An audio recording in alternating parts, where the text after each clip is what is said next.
Olá, meu nome é Aline, eu sou fisioterapeuta, atuo na área de neuropediatria há algum tempo. E hoje eu vim falar um pouquinho para vocês sobre uma curiosidade e sobre uma vontade que todo fisioterapeuta tem, que é sobre montar o seu consultório, né? Então, o consultório, ele é um ambiente, né, que muitos fisioterapeutas têm vontade, já desde a faculdade, né, de montar e de ter uma sala para atender. Porém, às vezes a gente pensa, né, que é uma coisa muito longe e que é uma coisa muito difícil de se conseguir, né? Porém, hoje eu vim trazer um pouquinho dos benefícios dos ambientes, né, de atendimento. Falar um pouquinho o que é desse sonho do consultório e aí depois vou falar dos outros ambientes que também a gente pode construir esse atendimento, né? E depois eu vou falar um pouquinho sobre outros ambientes que também fazem parte aí de um atendimento de fisioterapia. Bom, na questão do consultório, a gente sempre pensa, né? E aqueles consultórios top, cheios de coisas, cheios de recursos terapêuticos, com todos os possíveis recursos terapêuticos, já pensando que você tem um monte de cursos também para intervenção. Então, você sonha com essa sala, você sonha com esse ambiente que é super estruturado.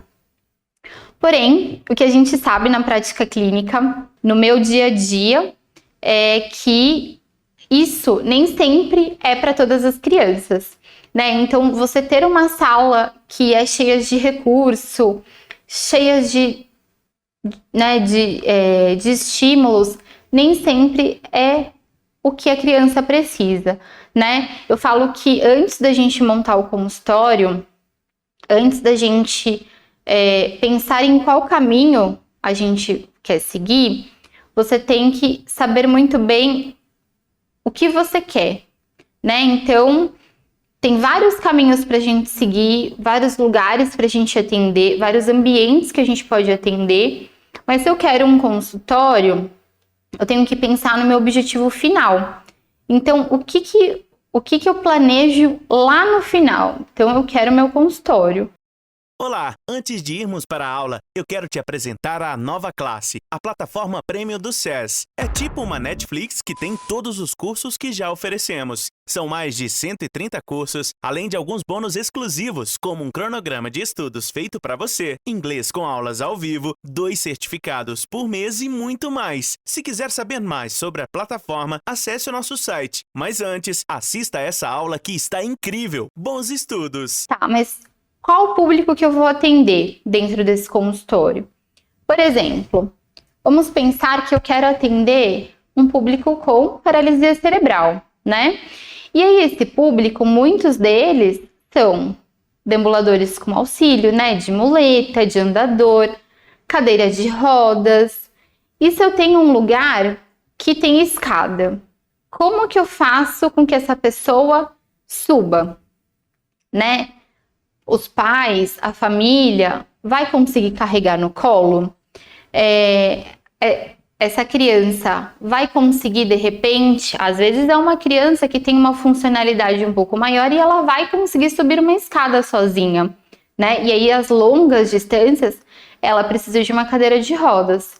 Mas se eu quero trabalhar com esse público, eu preciso de um lugar que tenha um elevador, né? Ou eu tenho que ter um lugar que tenha uma rampa de acesso, ou eu preciso ter um lugar plano. Então, para eu ter o meu consultório, eu preciso saber muito o público que eu quero atender e quem que vai levar essa criança, né? Então, vamos pensar que eu quero um consultório e que eu quero atender crianças com síndrome de Down. Legal, essas crianças geralmente são mais independentes, têm uma marcha mais funcional. Os que não possuem marcha ainda vêm muito cedo para fisioterapia porque são bebês e aí são carregados no colo. Legal, eu posso ter uma escada no meu consultório, né? Seu consultório no segundo andar, por exemplo, que essas crianças vão conseguir chegar. Tá, mas e se esses pais são um pouco mais velhos? E se esses pais são cadeirantes, por exemplo, ou se esses pais passaram por algum tipo de cirurgia e estão de muleta, né? Então, tudo isso eu preciso pensar antes de montar meu consultório, né? Então, dentro do meu objetivo, que é montar esse consultório, eu preciso saber o público. E aí eu preciso entender que desse público, né, seja crianças com paralisia, seja crianças com síndrome de Down, eu preciso saber como que eles vão chegar nesse lugar, né, nesse local. E aí, mais um público que eu também dou exemplo é autista. Então, por exemplo, tem muitos autistas que só gostam de andar de elevador. Então, eles já criam o hábito de entrar no prédio pelo elevador. Tem outros que, se eu tô num prédio que só tem elevador, eles não entram. Eles querem ir pela escada. Então, quando a gente sabe o público que a gente quer atender, a gente consegue estruturar o ambiente que a gente quer recebê-los, né? Então, pensando na criança, sempre na criança primeiro, sempre no que ela traz com ela, né? Então, qual a patologia, qual o transtorno que ela traz com ela. E na família, se a família tem uma funcionalidade, se a família também não tem alguma deficiência, para a gente conseguir atender os dois, né, ao mesmo tempo. E não, de repente, subir com a criança e que a família não consiga, né, acompanhar a terapia ou não acompanhar algumas orientações que você pode querer vir a passar no final do seu atendimento. Então, escolher o público. Escolhi o público, escolhi o local. Tenho rampa, tenho elevador, ou não é um público que dá para ir bem só de escada. Então, a partir disso, eu vou montar uma sala, né? Então, uma sala de atendimento, a gente precisa ter alguns recursos, sim, fisioterapêuticos, né? Para a gente trabalhar. Porém, a gente sabe que tem algumas crianças que quando a gente coloca muitos recursos, muitas informações, ao invés da gente fazer com que essa criança fique no ambiente, a gente faz com que essa criança espane desse ambiente, né?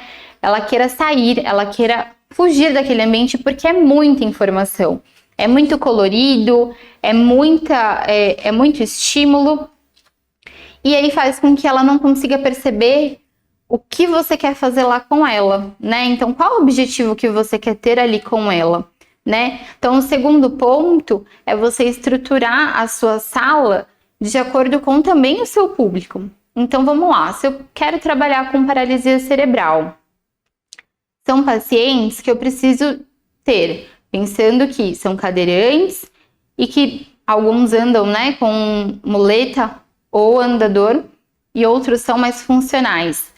Eu preciso não ter a sala inteira de tatame, porque eu preciso passar para a cadeira de rodas, eu preciso passar para o andador, eu preciso ter uma barra paralela, porque me facilita num treino de marcha, por exemplo. Síndrome de Down, por exemplo, que eles gostam muito de ficar no chão. Já é uma sala que eu preciso de mais tatame do que áreas com menos tatame, porque eu não vou ter que passar uma cadeira de rodas para atendê-los, né? Isso pensando fora do espaço de atendimento, tá? Porque, como eu falei, que algumas famílias podem ter alguns problemas de locomoção, então elas podem ficar num espaço mais restrito, né? Num outro espaço, né? Então, no espaço de atendimento, eu posso ter ali os tatames para essa criança. Pensando em TEA, por exemplo, eu preciso ter meio a meio. E é legal também aí pensar, não só em tatame, mas em algumas outras texturas no canto.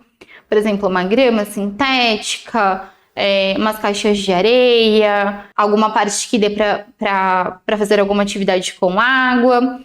Porque assim eu consigo fazer com que essa criança tenha vários espaços para ela explorar. Porque eu preciso que ela explore mais, né?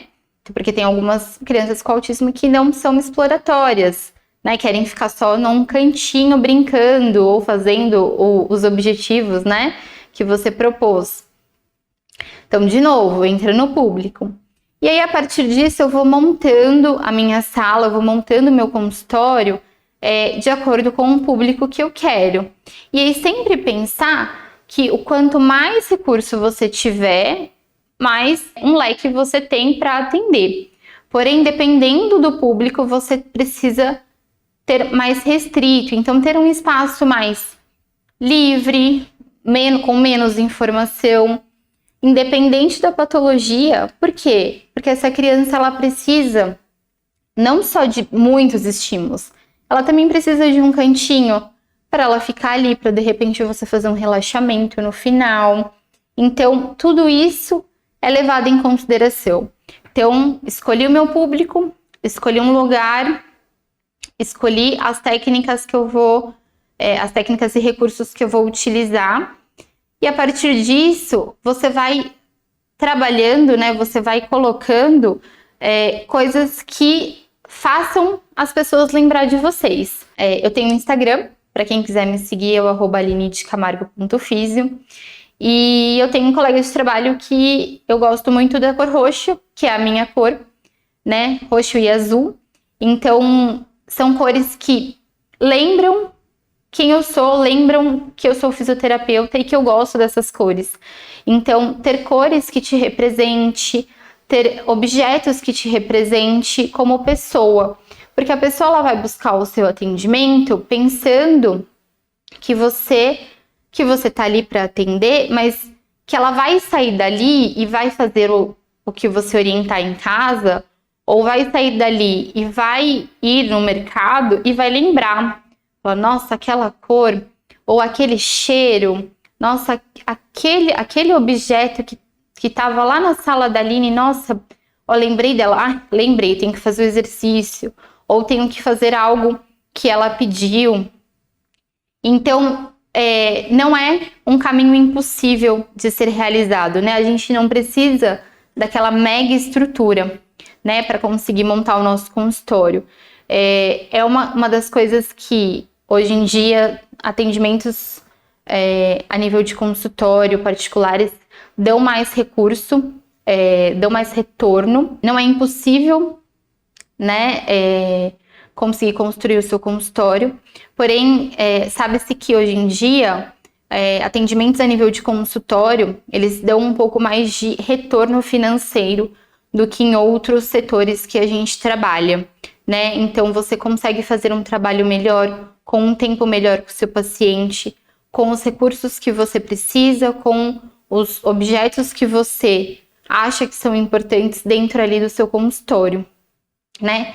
E aí, sobre os outros ambientes, se a gente for pensar, Aline, mas eu não tenho nem dinheiro para alugar uma sala agora, nem sublocar, o que eu posso fazer? Começa a atender a domicílio, né? Começa a atender, ver se você conhece algum ambulatório que também você consiga atender por lá, por enquanto, ou a domicílio. Então, você ir na casa dos pacientes. Tem muitos pacientes que gostam de atendimentos a domicílio. Então, é um recurso muito bom, porque você não precisa pagar aluguel, você não precisa ter tantos objetos dentro de um espaço, né? Então, você vai usar a casa da pessoa como espaço, você não precisa pensar aonde alugar, aonde fazer, e você consegue ir atender, você só precisa ter os recursos, né, e os instrumentos que você vai utilizar dentro do seu atendimento, né? Então, é uma forma bem bacana de você começar, e aí, ir começando e conhecendo os pacientes, de repente, vai surgindo oportunidades e um local bem bacana para você migrar para os atendimentos a nível de consultório, que também são muito importantes, né? São 2 lugares bem importantes que dá para você atender e que dá para você fazer esse mix, né? Então, migrar depois para o consultório, né? Então, são ambientes que são bons e que do domiciliário você consegue reestruturar o seu consultório. Então, para a gente finalizar, não é impossível, é um caminho possível, sim. Basta você saber aonde você quer chegar, o objetivo que você quer, e qual público você quer atender para você conseguir montar um lugar o mais confortável e propício para você conseguir atender aquela demanda de paciente, certo? Se você gostou desse conteúdo, siga lá na plataforma Nova Classe, que eu dou o curso de fisioterapia em neuropediatria, e aí tem muito mais por lá. Obrigada! Esse vídeo é uma parte de um dos cursos que tem dentro da plataforma A Nova Classe. Lá você encontra mais de 130 cursos e outras vantagens exclusivas, como o curso de inglês com aulas ao vivo. Para você que está vendo esse vídeo, liberaremos o acesso gratuito por 7 dias. É só clicar no link da descrição e aproveitar seu presente.